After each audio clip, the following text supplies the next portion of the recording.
75% of what I'm writing in the journal is quite literally the same thing every single day. I'm Bart Simpson on the chalkboard, writing my mantras and writing everything else out the same way every day, helping to reprogram the little neural pathways of my brain.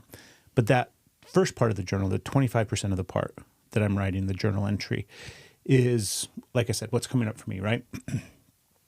Up until recently, and this is like 2 weeks recently, right? This is really, really recent change and shift.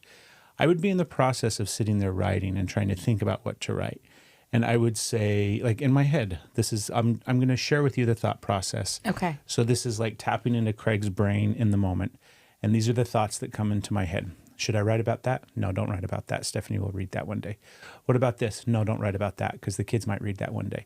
What if I write about this? And they're like, well, you can write about that, but don't write about that one part. Or if you write about that, then make sure to add in this other part so that you can explain that part. And I would go in circles trying to come up with what I was writing in my journal, right? The sole purpose of the journal is for me to be able to have a space where I can write things and process things. And I would get stuck in that over and over and over again and not be writing the truth of what I was experiencing and going through. I was tailoring and editing my own journal because I had this notion that you or the kids or somebody might read it someday in the future, right? I have this glorified vision in my brain. Like there's a bunch of different versions of this story in my head where one of them is I die and you're spending the next 3 months reading all of my journals because you just want to hear my thoughts and connect with me. So you're getting this tailored version of my life through the lens of what I expected to happen after I pass away and after I die.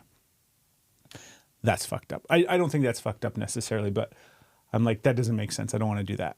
And then the other version is you just snagging it at some point or, the kids coming across it and reading it at some point or something like that. Mind you, like our youngest is 18 and in the not too distant future will probably be moving out on his own. All of our other kids are like out living their whole lives on their own. They don't live with us anymore, right? And this is still the stuff that I find myself stuck in. So when I had this awareness and I really started to shift it up and start writing what I wanted to write, it's surprisingly hard.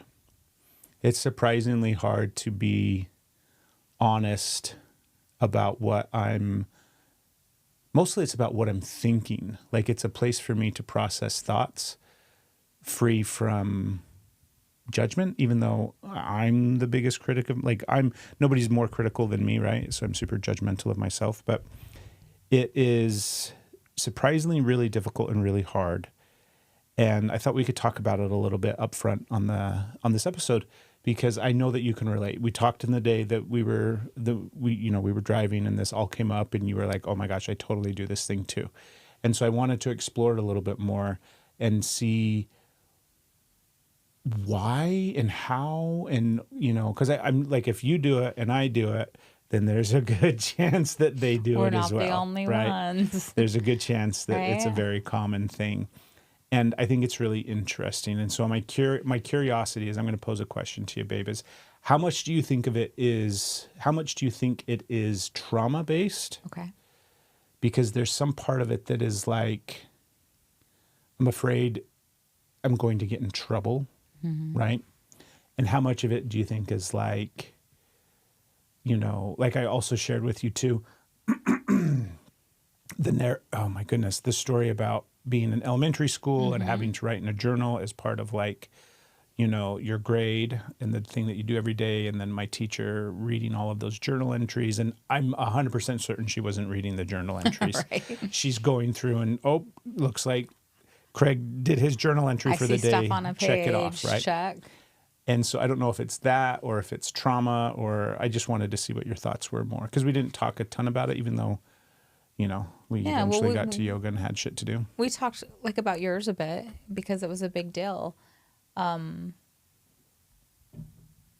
what you said made total sense. Like that would absolutely be an imprint. Your first journaling experiences it's going to be looked at, it's going to be reviewed, it's going to be graded, it's going to be either I wrote too much or not enough, or why are you writing this, or why didn't you? Everything came from your very first journaling experience is from a critical place. And that's not saying this is a traumatic thing that teachers should let. That's not it. No, I think it's time to punish my fourth grade teacher. Right? Listen, lady. Mrs. C, I got something I need to it's bring Mrs. up with C? you. It's not the same Mrs. C that you're thinking okay. I'm of. like, I thought we loved Mrs. C. We do. I had 2 Mrs. C's for teaching. All Mrs. C's are not created equal. Go ahead, keep going. So that totally makes sense. I remember having to journal stuff as well. And like, there is that, like, that critical nature that came, are you doing this stuff? And that's just, understand it's just a part of like learning, practice writing, all of this stuff that's going through. But it makes complete sense that the first experience is, oh, this is like, I don't have anonymity here. This, this isn't just for me. It's going to be looked at. It might be shared with the class. It's going to be graded. It's going to be criticized and judged. And then you move on to where you start like writing deeper stuff. You start at adulthood where you maybe don't have privacy in the house and maybe other people have got a hold of it. So I have like the same like grade school experience with that. But I also have the traumatic of my privacy being violated. I remember I used to have journals and I had somebody do that. And it was even... When you say that, you mean read your journal? Read my journal. Okay. And it was even stuff that, like, the thing was, it had nothing to do... It was before that relationship started. It had nothing to do with that. They read stuff about my past that they then physically punished me for. So it was this whole thing. And then I destroyed it. And was just like, we're done with that. And then got punished. Like, what if your kids want to read that someday? So I'm like, I'm never journaling again. Fuck this. So there's a lot there, which is why it didn't even occur to me that it was a thing. Like, until you're like, I edit in my own journal. I do this. I'm like, it didn't even, like, I did it so naturally that it didn't even like, I wasn't like, man, I wish I could really write it just was that like. That was just journaling to you? That was journaling. Right, you didn't have awareness you that don't you were... write everything. You keep stuff out. You over-explain yourself in case somebody does read it. So you're like, this is why I thought this thing, this is why this. And you really like, it's almost like you're having a conversation to a point. It's not your own thoughts. It's like, if I was to tell you this is all the other information I would give you. And I was like, yeah, that makes sense. So when you said, hey, I do this thing, I'm like, that's not normal. Oh yeah, I guess so. I guess when you say it out loud, that's not normal. So or maybe it is. When I say it's performative, I don't mean that in like a... It totally is though. I know what you mean. Yeah, right. It's not like you're look at me, but it's totally doing it for somebody else. Yeah, you're like, it's like you're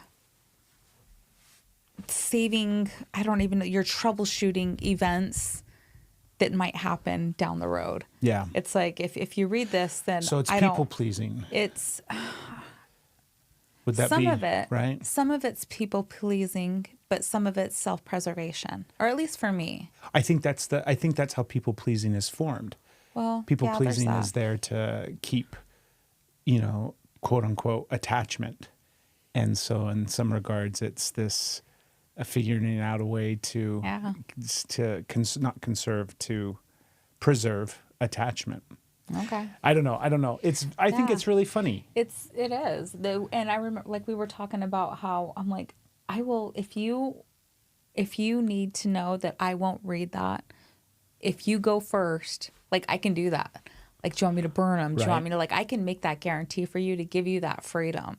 I don't know if it'll do anything, but it was like easy. And then it's, if I go first, do I care? And I was trying to wonder, like, and it's funny because I'm like, do I care? I'm like, obviously I do because I'm editing.